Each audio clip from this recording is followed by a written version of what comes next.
నమస్తే. Welcome to 24/7 news TV. నేను మీ నరేష్. ఈరోజు మనతో పాటు టీఆర్ఎస్ వ్యవస్థాపకుల్లో ఒకరైనటువంటి ప్రకాష్ గారు ఉన్నారు. ఆయనతో మాట్లాడదాం. సార్ నమస్తే. నమస్తే నరేష్. మీకున్న అవగాహన ప్రకారం కేసీఆర్ మంత్రులకు గాని, ఎమ్మెల్యేలకు గాని, గద్దర్ లాంటి ఒక ప్రజా యుద్ధ నౌకకు గాని ఇలాంటి వాళ్ళకి ఎందుకు సార్ అపాయింట్మెంట్ ఇవ్వకుండా ఆయన ఎందుకు అట్లా డిలే చేసిండు? బిజీగా ఉంటాడు బాగానే. ఒకటేమో బిజీగా ఉండడం, ఇంకోటి ఆయన మైండ్లో ఎప్పుడు ఒక స్పిరిచువల్ థింకింగ్ అనేది ఉంటుంది. అంటే ఫామ్ హౌస్ నుంచి బయటికి రాని బిజీ సార్? ఫామ్ హౌస్ అనేది నేను దాన్ని అంగీకరించా. ఉమ్, ఆయన ఆయన ఫామ్ పోయేది ప్లానింగ్ కోసం పోతాడు. ఎట్లా ప్లాన్ చేసుకోవాలి ఇక్కడ నుండి చేయొచ్చు కదా సార్ ప్రగతి భవన్? చేయరాదు, ఎందుకంటే అడుగడుగున డిస్టర్బెన్స్ చేస్తారు ఉమ్, అని ఒక డిఫరెంట్ లీడర్ ఆయన. ఆయన మనం మిగతా లీడర్లతో కంపేర్ చేసి అంతే. చూడకూడదు అని. అయితే ఆయన ప్లానింగ్ చేసుకోవచ్చు, ఆయన ఏకాగ్రత కోసం ఎక్కడికైనా పోవచ్చు, కానీ ఆయన కలవకుండా దూరంగా పెట్టడం అనేది ఏదైతే ఉన్నదో ఆయన చేసిన పెద్ద తప్పది. ఉమ్, రెండోసారి ఎన్నికల్లో గెలిచిన తర్వాత ఇంకా నాకు తిరుగులేదు, ప్రజలంతా నాతో ఉన్నారు, 88 సీట్లు ఇచ్చారు అని ఏదైతే ఆయన ఇవన్నీ మనసులో పెట్టుకొని కొంతమందిని పక్క పెట్టే ప్రయత్నం చేశాడు. మొట్టమొదటి ఉదాహరణే ఈటెల రాజేందర్, హరీష్ రావుకు మంత్రి పదవి ఇవ్వలేదు. ఉమ్, తర్వాత ఎంపీ టికెట్లు ఇచ్చేటప్పుడు నమ్మించి గొంతు కోసిండు. ఎవరికి? వివేక్కి, తర్వాత జితేందర్ రెడ్డికి. అప్పటిదాకా ఆయన ఎంబడి పెట్టుకొని మాట మాత్రం చెప్పలేదు మీకు టికెట్ ఇవ్వట్లేదని. నువ్వు ఇవ్వవు కదా, కనీసం వేరే పార్టీలో పోవడానికైనా మొదలు చెప్పాలి కదా. ఉమ్, ఆ పార్టీలు టికెట్ డిక్లేర్ చేశాక బీఫామ్ లాస్ట్ డే రోజు రేపనంగా అప్పుడు వాళ్ళకి టికెట్లు ఇవ్వకుండా చేశారు. రాజకీయ నిరుద్యోగం అంటే చేసి నేను కేసీఆర్ గారి ఫాల్కి మొదటి కారణం హరీష్ రావును, రాజేందర్ని పక్క పెట్టడం. రెండో కారణం ఈ వివేక్ ని వివేక్ని, జితేందర్ రెడ్డి లాంటి వాళ్ళని పక్కన పెట్టడం. ఎందుకు సార్ మైండ్ సెట్ ఏముంటుంది? ఎందుకు అట్లా ఆలోచించిన వాళ్ళ గురించి? అంటే ఆయనకు అంటే కేసీఆర్ వ్యక్తిగత విశ్లేషణ చేయాలంటే చాలా టైం పడుతుంది. ఎందుకంటే ఆయన ఒక డిఫరెంట్గా ఆలోచిస్తారని చెప్పాను కదా. ఉమ్.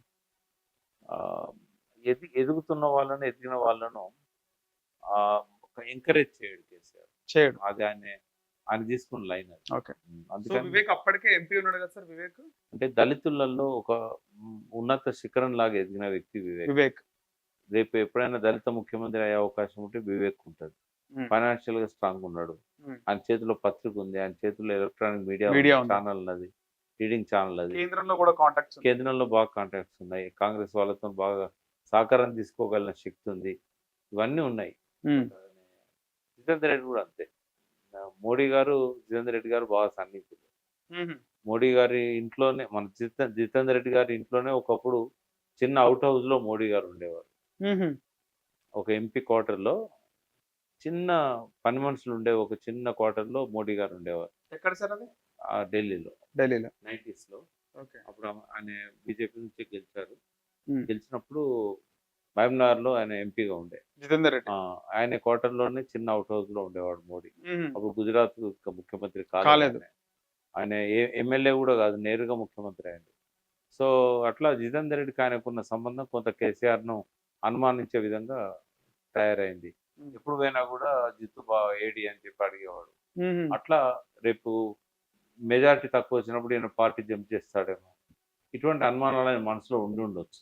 కరెక్ట్ కారణం ఆయన చెప్పలేదు కాబట్టి ఏ కారణమైనా కావచ్చు, అది మనం ఊహాగానాలకే పరిమితం అవుతాం. ఈయన పార్టీలోనేమో ఎంపీలకు సంబంధించి పార్లమెంట్ లో లీడర్ చేసిండు. అవును. అంతే కదా సార్? లీడర్ ఉన్న టైంలోనే కేసీఆర్ గారు మోడీని కలిసినప్పుడల్లా ఆయన ఎంబడి ఉండేవాడు. 1-2 సార్లు లేనప్పుడు ప్రత్యేకంగా ఆయన పాయింట్అవుట్ చేసి అడిగాడు ఆయన. జిత్తు ఇక్కడ నాకు జితేందర్ రెడ్డి గారు చెప్పింది ఆ వర్షన్ నేను మీకు చెప్తాను. రైట్. ఇది ఇంకా ఎవరికి కూడా తెలియదు.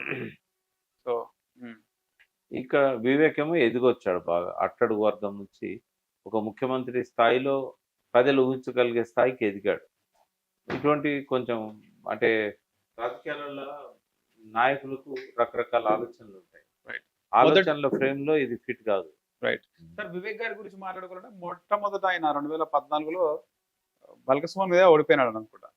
అంతకంటే ముందు ఆయన తెలంగాణ కోసం చేసిన కాంట్రిబ్యూషన్ చాలా గొప్పది వివేక్ గారు. వివేక్, మధుయాష్కి, పొన్నం ప్రభాకర్, కోమటిరెడ్డి రాజగోపాల్ రెడ్డి, వీళ్ళంతా 12-13 మంది ఎంపీలు ఉండేటప్పుడు వీళ్ళు ఒక టిఆర్ఎస్ నుంచి ఇద్దరే ఉండేవాళ్ళు, విజయశాంతి అండ్ కేసీఆర్ గారు.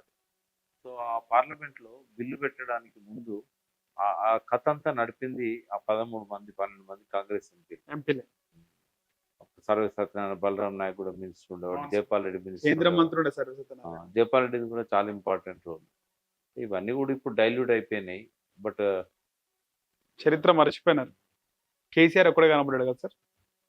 కేసీఆర్ ఎందుకు కనబడతాడంటే 14 ఏళ్ళు ఉద్యమాన్ని నడిపాడు, 10 ఏళ్ళు ముఖ్యమంత్రి ఉన్నాడు, కాబట్టి డెఫినెట్ గా ఆయన ఎక్స్పోజ్ అవుతాడు కదా. రైట్. సో మొత్తానికి వివేక్ ని, జితేందర్ రెడ్డిని రాజకీయ నిరుద్యోగులు చేస్తారు. అంటే ఇది కూడా ఒక కారణం. తర్వాత ఈటెల రాజేందర్ని బయటికి పంపిన పద్ధతి. ఎందుకు సార్ మెయిన్ కారణం ఈటెల రాజేందర్ ని బయటికి అదే పంపించడానికి? ఆయన చెప్పింది అయితే ల్యాండ్దే కదా, ఉమ్. ల్యాండ్ గ్రాబింగ్ చేశాడు, ఎస్సీలకి ఇచ్చింది, అట్లాంటివే కదా. అట్లాంటి బీఆర్ఎస్ లో కానీ, అంటే చాలా పార్టీల్లో ఉన్నారు, బీఆర్ఎస్ లో లేరా సార్? నేనేమంటున్నా అంటే ఒక ముఖ్యమంత్రి ఒక వ్యక్తిని బయటికి పంపడానికి ఏదైనా ఆరోపణలు చేయొచ్చు. చేయొచ్చు. ఒక వ్యక్తిని తనతో ఉంచుకోవడానికి ఎన్ని నేరాలు చేసినా కూడా కప్పిపుచ్చుకోవచ్చు. కప్పిపుచ్చుకోవచ్చు. మీకున్న సంవత్సరం, మీకు తెలిసిన ఇన్ఫర్మేషన్ ప్రకారం ఈటెల రాజేందర్ ని పార్టీ నుంచి, ముఖ్యంగా మంత్రి మండలి కేబినెట్ నుంచి బర్తరఫ్ చేయడానికి కారణం ఏంటంటారు సార్? అంతకుముందు నేను విన్నది ఏంటంటే ఇంటెలిజెన్స్ వాళ్ళు ఒక రిపోర్ట్ ఇచ్చిందని, కేటీఆర్ను ముఖ్యమంత్రి చేస్తే హరీష్ను ఈటెల రాజేందర్ పార్టీ పెడతారని, ఇది ఇంటెలిజెన్స్ వాళ్ళు ఇచ్చిన రిపోర్ట్ అని, అందుకే ప్రకటించే స్థాయికి పోయినా కూడా కేటీఆర్ను ప్రకటించలేదని, దాని మీద కేటీఆర్ అలిగిండని, ఇట్లా రకరకాల వార్తలు వచ్చాయి. అదే కారణం కావచ్చు. ఓకే.